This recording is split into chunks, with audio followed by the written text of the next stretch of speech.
Cześć. Pogadajmy o streamingu i o tym, czy jeszcze można używać go tak, by mali artyści lub młode zespoły coś z tego miały.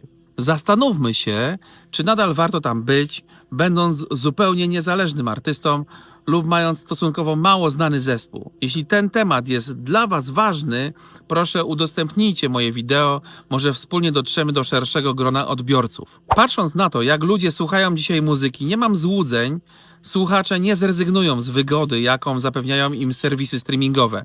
Nie ma na to najmniejszych szans. Oczywiście zawsze znajdzie się grupa wielkich fanów muzyki, którzy będą kupowali płyty CD, winyle, kasety, a nawet pliki. Jednak patrząc globalnie, myślę, że można to potraktować jako zjawisko zupełnie niszowe, bo nawet ci, którzy kupują nośniki fizyczne, przecież też używają streamingu i nie będę tutaj hipokrytą, sam należę do takiej grupy, chętnie kupuję nośniki fizyczne, ale często streaming jest najwygodniejszą formą słuchania muzyki. To, co dzieje się ostatnio z najbardziej popularnym serwisem streamingowym, czyli ze Spotify, coraz mocniej zaczyna irytować. Świadomi słuchacze zauważyli, że serwis jest przeładowany muzyką generowaną przez sztuczną inteligencję. Smutny jest fakt, że fejkowe zespoły mają naprawdę jakieś kosmiczne zasięgi. Choć jak sprawdziłem, ten jeden nieprawdziwy zespół, którego nazwy nie wymienię, a o którym ostatnio było głośno, to zasięgi mocno im spadły i bardzo dobrze, bo to jest po prostu syf, a nie normalna muzyka.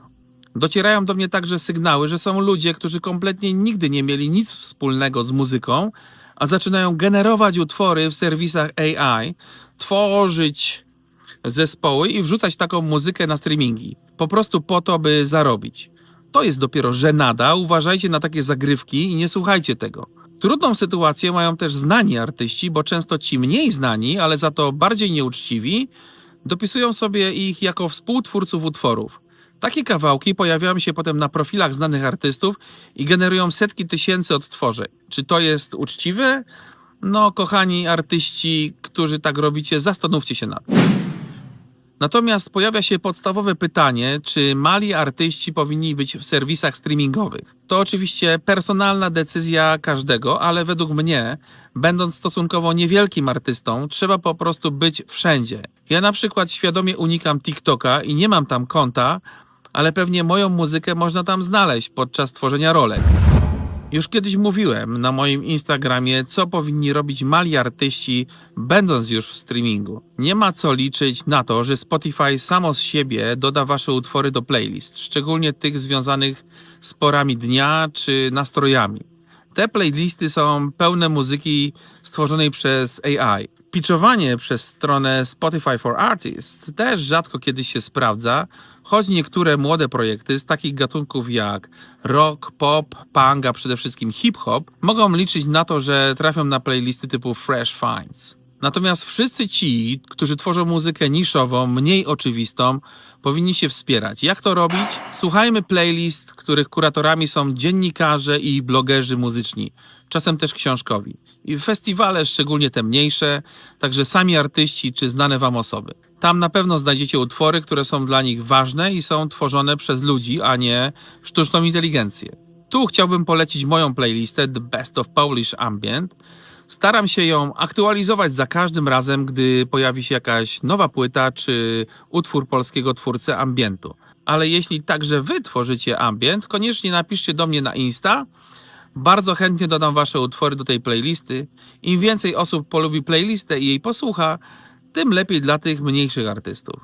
I to pamiętajcie też, że Spotify zmieniło zasady naliczania tych żałosnych ułamków groszy dla artystów i na utworze można zacząć zarabiać dopiero w momencie, gdy uzyska 1000 odsłuchów na przestrzeni roku. Wydaje się to niewiele, ale wcale nie jest to taka prosta sztuka, żeby osiągnąć ten pułap.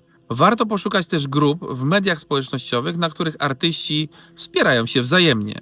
Słuchajcie też całych albumów i epek, jeśli dany artysta akurat coś wydał, wtedy usłyszycie dokładnie to, co miał do powiedzenia i płynniej wejdziecie do jego muzycznego świata.